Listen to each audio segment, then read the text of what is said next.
Glad to have you here with us on the Retirement Solution with financial advisor John Hicks, founder of J. Hagan Capital, helping folks understand the mountain, the cornucopia, the superabundance of things that you have to wrap your arms and head around when it comes to retirement planning. Used to be so simple, John. We used to just have, we had It was easy. The three-legged stool. We had the pension, we had the Social Security, we had the savings, and we only had 10 years. That's right. So, I mean, there wasn't much to think about if you're like, oh, I need my retirement to last. And unfortunately, you just kind of kick the bucket the day after you quit working. There wasn't much of a retirement, to really go to.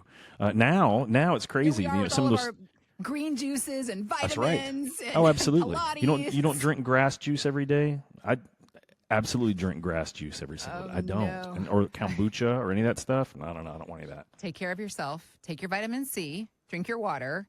And plan accordingly. That's right. That is what you are here to help us figure out in a couple of ways. There are a couple of different angles I want to talk to you about in this conversation.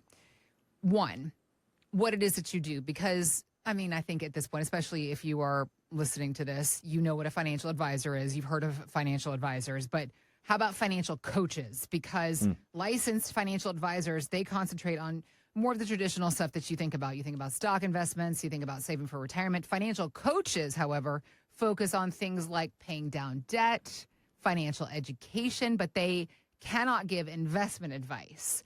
So a recent article on Morningstar.com was talking about how financial advisors need to start evolving in the work that they do and include the area of financial coaching and what those services bring to the table. I think that really speaks to the work that you do every single day, because especially when it comes to financial advising for retirees, it requires so much coaching, so much emotional coaching.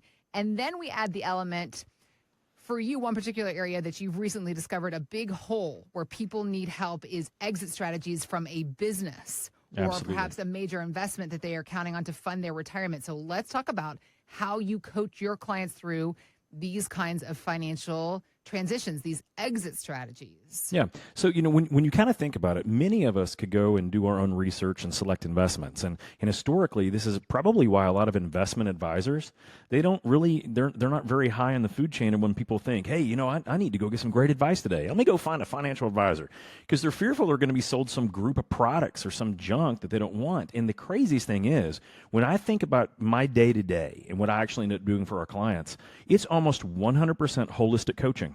Is trying to figure out, hey, do we understand our budget? Do we know what we would need to have to be able to retire the way we want?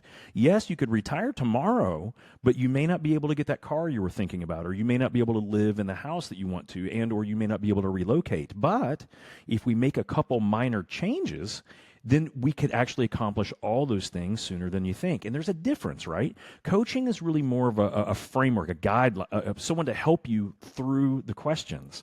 Because most of the time, I think when you go to see a financial advisor, it's like, well, exactly how much money do you want to have every month?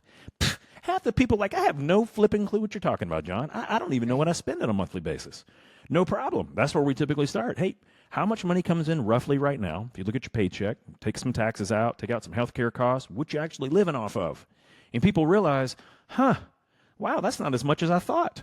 Right, and that's great. And if that's the case, then it means that you could probably retire a little bit earlier than you thought.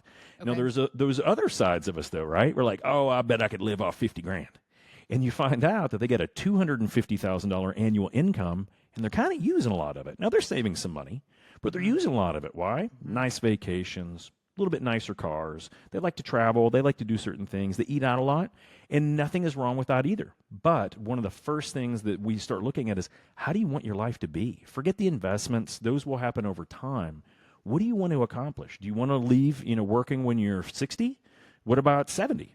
Because that's easy to understand, but many of the times financial advisors, I think, lose it. They need to talk about how important this one investment is over another, or how much better Schwab is than Fidelity, or Vanguard versus T. Rowe Price, or what. That I have found to be almost meaningless. Most of the time, I found most product talk to be meaningless.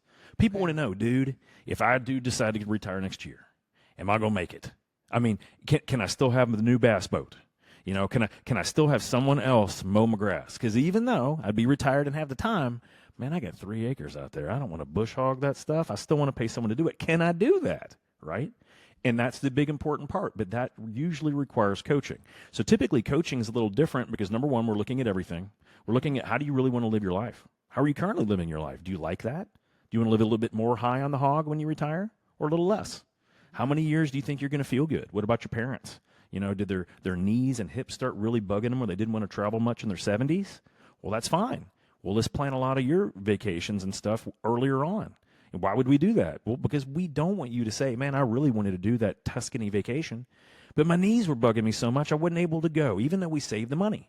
But if you'd gone 3 years earlier, maybe you could have, right? So those things that coaches do differently. A lot of education, a lot of empowerment, a lot of rah-rah bon-ton. Hey, you can do it. Relax. We have a plan for it. We can do it. And most financial advisors, I find, I don't know, they kind of miss a little bit of that. It's not anything derogatory, but they think that the investment matters more. It doesn't. Right. It's your goals. That's what it really boils down to.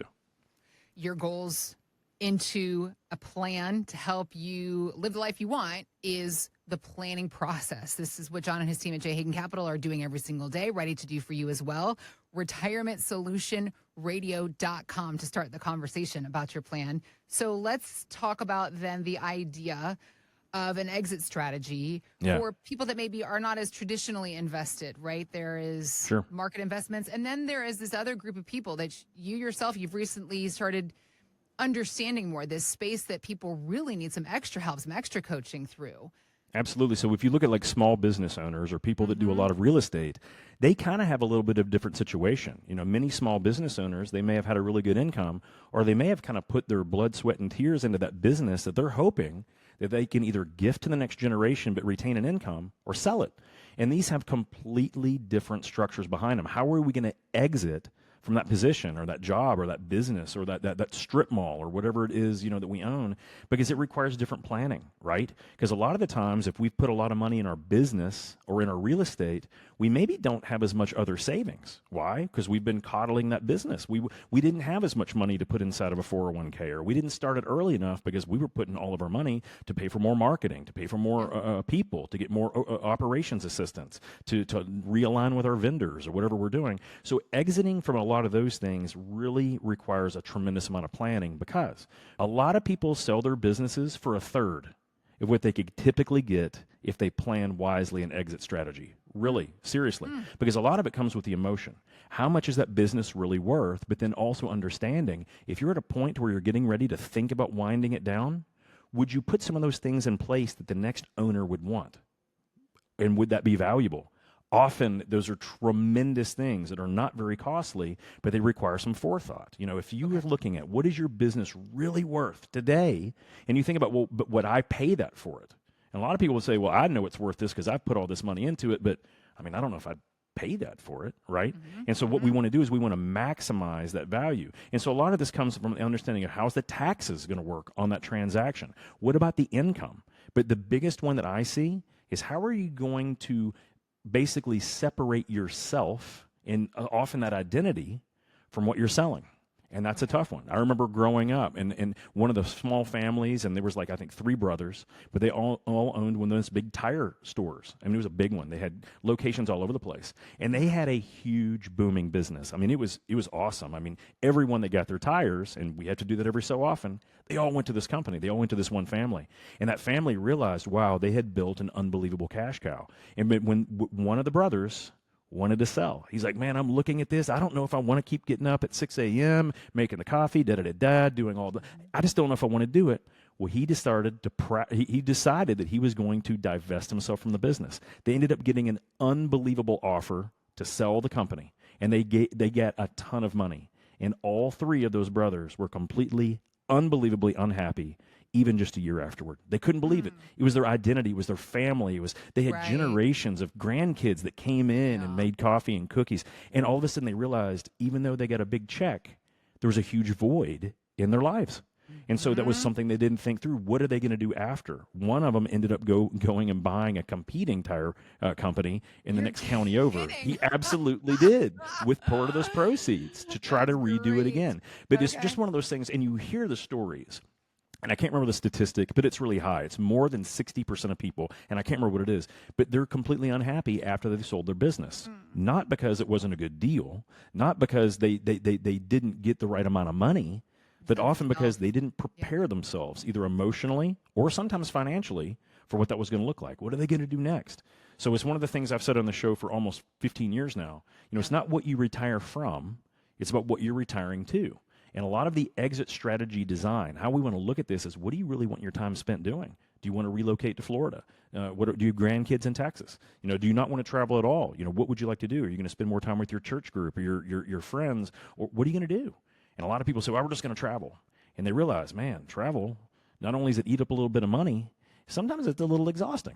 And they just can't travel that much. So it's one of those things that if you're a small business owner and you're looking at structuring, consider looking at a CEPA, which is a certified exit planning analyst.